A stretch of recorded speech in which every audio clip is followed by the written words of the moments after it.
जी दोस्तों, मैं हूं अब्दुल बासित और आप देख रहे हैं क्लाइडोस्कोप। इस वक्त एक मामला चल रहा है कि अफ़गानिस्तान की हुकूमत को दुनिया तस्लीम करे न करे।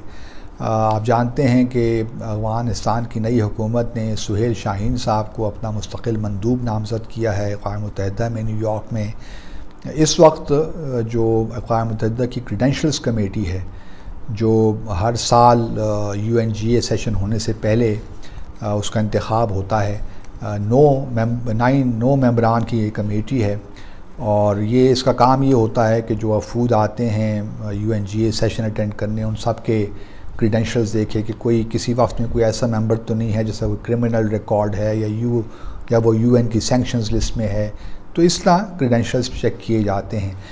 इस वक्त की जो UN जो क्रीडेंशियल्स कमेटी है उसमें रूस भी शामिल है, 9 मेंबरान हैं, रूस भी शामिल है, चीन है, अमेरिका भी है, स्वीडन है, चिली है, द बहामस है, सिरा लियोन है और नमीबिया है। तो ये 9 ममालिक हैं जो इस वक्त इस कमेटी के मेंबरान हैं।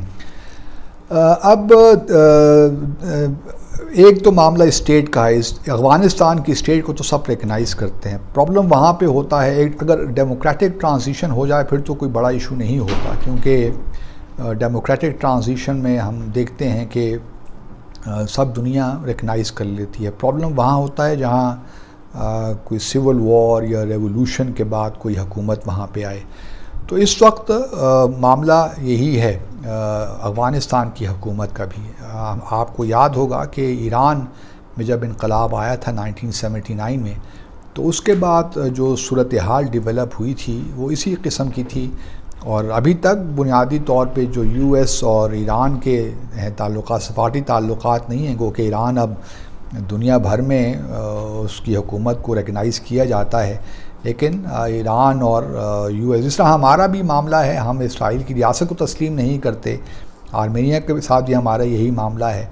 लेकिन हमने फिर ये भी देखिए कि 1996 में जब तालिबान की हुकूमत आई थी तो हमने उसको तस्लीम कर लिया था सऊदी अरब और अरब मुत्तहिदा इमारात के साथ, और बाकी दुनिया ने तस्लीम नहीं किया था, इसलिए उनको UN वगैरह में रिप्रेजेंटेशन भी नहीं मिल पाई। तो ये होता है इन मामलात में।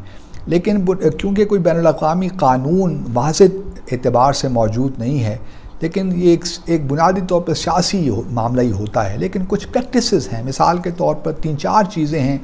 अगर कोई हुकूमत सिविल वॉर के ज़रिए या इनकलाब के ज़रिए आती हैं तो 2-3 चीज़ें देखी जाती हैं। एक तो ये है कि जो भी नई हुकूमत बनी है उसका पूरे मुल्क में कंट्रोल है कि नहीं। जहाँ तक तालिबान का ताल्लुक़ है, हम जानते हैं कि 90 से बेहतर मामलात हैं इस वक्त तालिबान के। उनका पंजशीर वैली में भी, पंजशीर प्रोविंस जो है उसमें भी कंट्रोल है। पिछली दफ़े तो कुछ इलाक़ों में कंट्रोल नहीं था, लेकिन इस दफ़े तो पूरा कंट्रोल अफ़गानिस्तान के कंट्रोल में है।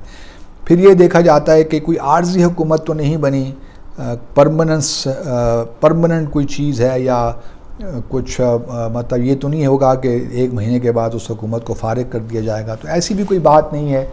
अब तालिबान ने मुकम्मल कंट्रोल हासिल कर लिया, मुझे और कोई रेजिस्टेंस फोर्स लग नहीं रही, क्योंकि अशरफ गनी तो जो इलेक्टेड प्रेसिडेंट थे वैसे ही भाग गए। जो नेशनल रेजिस्टेंस फ्रंट है, गो के कुछ ममालिक स्पॉइल करने की कोशिश करेंगे, लेकिन अमरुल्लाह साले भी मेरे ख़्याल में अब उन्होंने भी हार मान ही ली है फाइनली। लेकिन कोई एक गवर्नमेंट इन एग्ज़ाइल का भी कोई ऐसा नहीं है मामला कि कुछ हमें नज़र आए। और तो अब ये एक परमानेंट लगता है कि तालिबान अब यहाँ से, मतलब उनकी हुकूमत एक परमानेंट इन द सेंस के वो अब वहाँ पे मौजूद हैं और कोई दूसरा कोई चैलेंज करने वाली फ़ोर्स अफ़गानिस्तान में उनको मौजूद नहीं है। फिर देखा ये जाता है कि आया लोगों को, जो उस रियासत के लोग हैं, क्या वो एक जनरली स्पीकिंग वो सपोर्ट करते हैं कि नहीं करते। बहुत से लोगों का ख्याल ये है और प्रोपेगेंडा ये है कि तालिबान की जो हुकूमत है उनको अफ़गान जो हैं वो तस्लीम नहीं कर रहे या एक्सेप्टेंस नहीं है। मेरे ख़्याल में ये गलत एक इम्प्रेशन क्रिएट किया गया है। हालांकि मुमकिन है कि देहाती इलाक़ों में और शहरी इलाक़ों में कोई फ़र्क हो, लेकिन मैं बल्कि पिछले दिनों BBC की और अल जज़ीरा की कुछ रिपोर्ट्स देख रहा था। वहाँ अफ़गान लोगों से कुछ इंटरव्यूज़ हो रहे थे, तो वो यही कह रहे थे कि हालात अब आहिस्ता आहिस्ता बेहतर आ रहे हैं, क्राइम रेट कम हुआ है, करप्शन भी कम हुई है, तो कुछ चीज़ें अब बेहतरी की तरफ आहिस्ता आहिस्ता जा रहे हैं। फिर तीसरी बात जो देखी जाती है वो यही है कि आया जो नई हुकूमत आई है क्या वो इस काबिल है या विलिंग है कि वो उसकी जो इंटरनेशनल ऑब्लिगेशंस हैं उनको वो फुलफ़िल करेगी।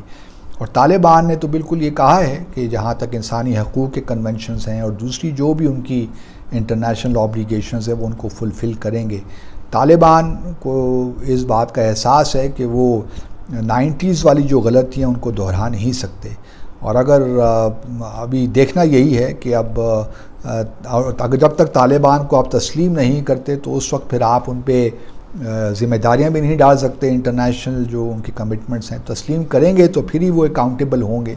तो इस वजह से मैं समझता हूँ कि कुछ प्रेशर बिल्ड होगा, ख़ास तौर पे अगर चीन और अब रशिया चूँकि क्रेडेंशियल्स कमेटी में हैं तो वो भी वहाँ प्रेशर बिल्ड करेंगे। वो चाहते हैं क्योंकि डिफेक्टो तो वो तस्लीम करते हैं। चीन ने $31 मिलियन की ह्यूमैनिटेरियन असिस्टेंस भी दे रहे हैं अफ़गानिस्तान को। तो उनकी तो ख्वाहिश यही होगी कि जल्द से जल्द जो है UN में इनको तस्लीम कर लिया जाए। लेकिन प्रॉब्लम ये है कि UN में जब तक वो लोग अंडर सेंक्शंस हैं जो इस वक्त अफ़गान की हुकूमत का हिस्सा हैं, तो क्रेडेंशियल्स कमेटी के लिए मुश्किल होगा कि उन नामों को उस लिस्ट से हटाए बग़ैर वो सुहेल शाहीन के क्रेडेंशियल्स को एक्सेप्ट करें। अब हमने देखा है कि 2 दिन पहले शायद अमेरिका ने जो उनकी अपनी लिस्ट थी उससे हक्कानी नेटवर्क के लोगों को निकाला है। तो अब ये एक इंदिया है और खुशाइंद बात है। और इससे शायद अब जो UN की सैंक्शंस का लिस्ट में जो नाम हैं अफ़गान की हुकूमत में जो लोग हैं उनको अगर वो भी निकाल दें तो फिर क्रेडेंशियल्स कमेटी के लिए कोई वजह बाकी नहीं रहती कि वो सुहेल शाहीन के जो कागज़ात नामज़दगी हैं उनको एक्सेप्ट न करें। तो अब ये एक प्रोसेस चलेगा और चूँकि डिफेक्टो तो हम भी डिफेक्टो तो मान ही रहे हैं और दुनिया भर के कुछ ममालिक जो हैं वो अब इंगेज भी, इवन UN के सेक्रेटरी अंडर सेक्रेटरी जो हैं जो उनके नुमाइंदे हैं अफ़गानिस्तान में वो भी आए हुए थे काबुल में, वो भी इंगेज कर रहे हैं। UN भी इंगेज कर रहा है तालिबान के साथ क्योंकि बहुत से ममालिक ये चाहते हैं इंक्लूडिंग ख़ास तौर पर रशिया, चाइना, पाकिस्तान कि दोबारा वहाँ पे ऐसी सूरत हाल पैदा ना हो जो मज़ीद गंभीर हो जाए। तो लगता कुछ यही है कि और अभी देखना ही फिर ये भी है कि भारत का क्या रवैया होता है। एक दफ़ा UN ने तस्लीम कर लिया तो फिर हालात बदल जाएंगे। लेकिन मेरा अपना ख्याल ये है कि भारत भी चाहेगा कि जल्द अज जल्द वो अपने जो मिशन है सफारत खाना काबुल में और जो 4 कौंसलेट्स हैं, कौंसलेट्स जनरल हैं, उनको जल्द से जल्द दोबारा वहाँ काम शुरू किया जाए। तो और तालिबान को भी कोई उसमें मेरा ख्याल में ऑब्जेक्शन नहीं होगा क्योंकि तालिबान की कोशिश यही है कि जल्द अज जल्द उनको इंटरनेशनल रिकग्निशन मिले ताकि वो अपना जो है भरपूर तरीके से इफ़ेक्टिव गवर्नेंस प्रोवाइड कर सकें। और फिर हम ये भी जानते हैं कि मिसाल के तौर पर देखिए ना, इसराइल जो है बहुत से ममालिक हैं, इवन पाकिस्तान इसराइल को भी तस्लीम नहीं किया हुआ, इस तरह और बहुत से ममालिक हैं, लेकिन इसराइल UN का मेंबर है और दूसरे ममालिक। तो ये बुनियादी तौर पे जहाँ तक रिकग्निशन का मामला है ये एक पॉलिटिकल इशू है। मिसाल हमने इसराइल को नहीं किया तो एक पॉलिटिकल इशू है। इसी तरह आर्मेनिया को भी नहीं किया तो वो भी नगोर्नो कराबाख की वजह से एक पॉलिटिकल इशू। अब शायद अब नगोर्नो कराबाख का इशू मामला हल हो गया है तो शायद हम आर्मेनिया को अब रिकग्नाइज़ कर लें।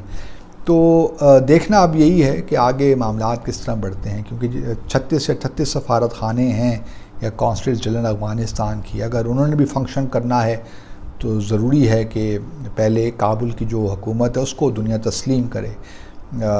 तो हम अब देखेंगे कि क्रेडेंशियल्स कमेटी जो UN की है वो का फ़ैसला अपना सुनाती है। लेकिन वो मेरा ख्याल में तभी होगा जब UN की जो सैंक्शंस जो लिस्ट है उससे वो नाम निकाले जाएंगे जो इस वक्त तालिबान की हुकूमत का हिस्सा है क्योंकि तालिबान उन लोगों को हुकूमत से निकाल नहीं सकती।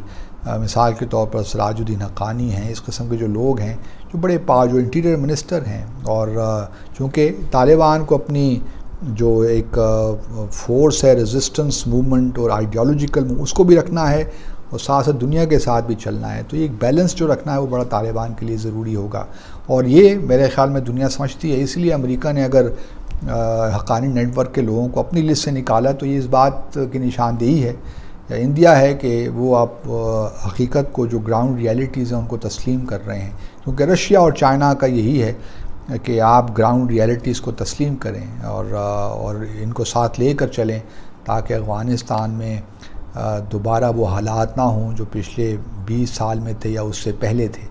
तो हम उम्मीद करते हैं कि मामला जो हैं जल्द अज जल्द, ये जो रिकग्निशन का मसला है, जल्द हल हो जाएगा।